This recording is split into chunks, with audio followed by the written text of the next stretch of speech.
Next question is, given in figure are two blocks A and B of weight 20 Newton and 100 Newton respectively.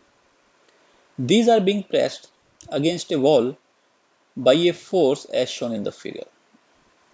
If the coefficient of friction between the blocks is 0.1 and between the block and the wall is 0.15, that means it is 0.15, mu equal to, and mu between the A and B will be 0.1. The frictional force applied by the wall in the block is, so we have to find the friction force here. First we draw the block diagram of block A and B. In a force F is applied on the block A horizontally and its weight is 20 Newton acting downward. A presses B and B presses the wall. So wall give a reaction on B and B give a reaction on A. So there is a reaction force on A and this is R1 and this R1 will be equal to F. And this A try to move down against the B, so there will be a friction force on A because of B. This is F1 and F1 is get balanced by the 20 Newton weight. Similarly, if we take the free body diagram of the block B, its weight is acting downward, which is 100 Newton, and it is moving against the wall, so there is a friction force, say this is F, which is in opposite direction to the motion, and as per the Newton's third law of action reaction, there is a force F1 because of the friction between the A and B, so its reaction will be on B, which is in downward direction, F1. Also, the reaction R1 is acting on the B and the reaction of the wall on the B will be R. So in balance condition, R will be equal to R1 and F friction force on block B due to the wall will be equal to F1. This is the frictional force between the A and B plus the weight of the block B. This is 100 Newton. As per the block diagram of A, F1 is 20 Newton. So this can be replaced here. So we write it is 20 plus 100. So friction force on the block B due to the wall will be 120 Newton. Hence option C is the correct option. Question 9 is the upper half of an inclined plane with inclination phi is perfect smooth. Perfect smooth means mu equal to 0. That means friction force is 0. And the lower half is rough. A body starting from rest to at the top will again come to rest at bottom if the coefficient of friction. So we have to find the coefficient of friction of the lower half. If we make a diagram, this is the inclined plane having the inclination phi with the horizontal. As per question, upper half, if total length of the inclined plane is L, then this L by 2 portion is smooth, mu equal to 0. It is a smooth surface. And lower half is having the coefficient of friction mu and it is a rough surface. Now we have to find the mu. To solve this problem, we will use the work energy theorem. That means work done will be equal to the change in kinetic energy. Here, the block starts from the top and reach at the bottom. At top, it start at rest and at bottom, it again reach at rest.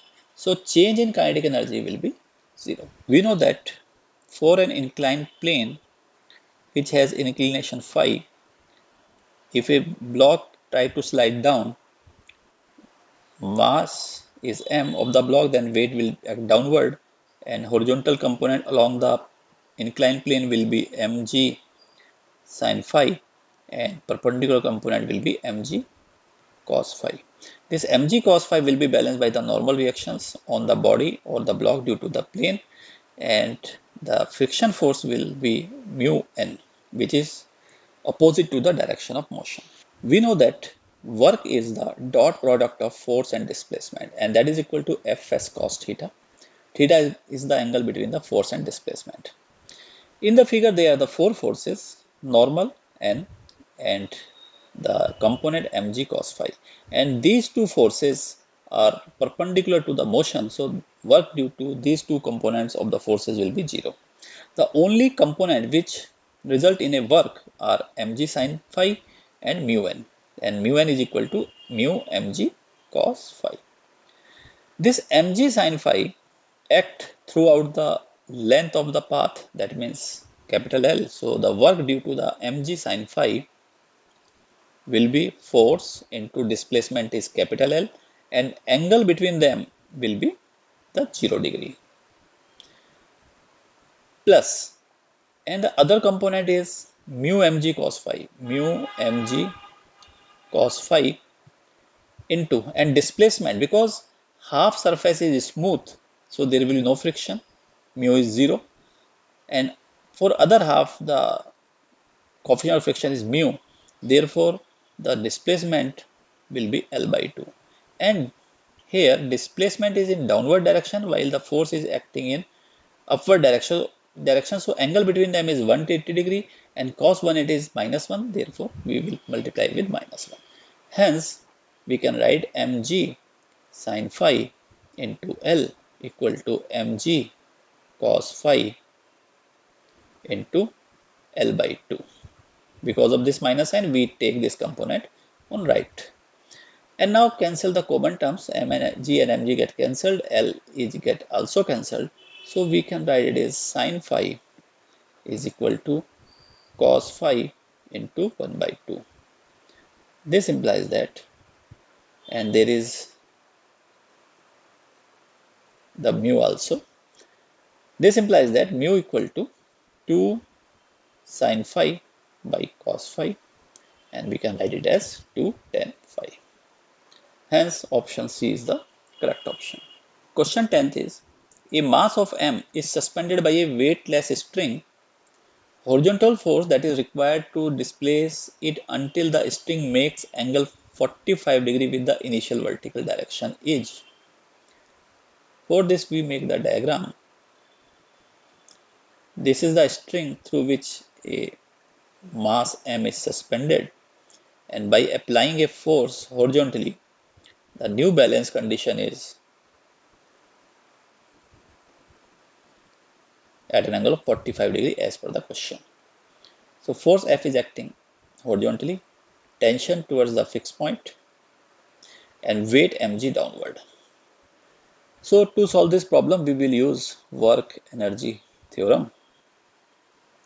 As per this theorem, work due to the weight plus work due to the force plus work due to the tension must equal to the change in kinetic energy, and it is equal to 0 because initially and final kinetic energy of the system is 0. Now we have to find the work. For work, we know it is the dot product of force and displacement, that is, it is Fs cos theta. Theta is the angle between force and displacement. Forces we know, now we have to find the displacements. To get the displacements, for mg, the displacement is calculated as, because length of the string is capital L, this length, this is also the length L. So displacement will be written as L minus L. This length will be L cos 45 degree using the geometry. So it is L minus L cos 45 degree. For F, displacement is L sin 45 degree, and for tension, displacement is 0 because tension is perpendicular to the velocity. Therefore we can write as weight mg into displacement is L minus L cos 45 degree, and mg is downward, and displacement is upward, so we have to multiply with -1 because angle between them is 180 degree, plus force is F and displacement is L sine 45 degree, and both are in the same direction, so theta is 0, that is cos 0 is 1, plus 0 because work due to tension is 0, and it is finally 0.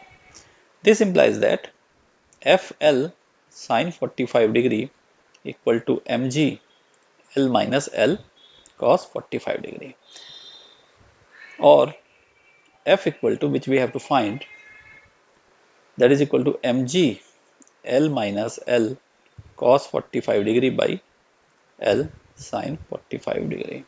So it is equal to mg, and we will have sec cosec 45 degree minus cot 45 degree, that is equal to mg. Cosec 45 degree is the inverse of the sine 45 degree, so it is root 2, and cot 45 is minus 1, so we will have finally f equal to mg into root 2 minus 1. Hence option D is the correct option.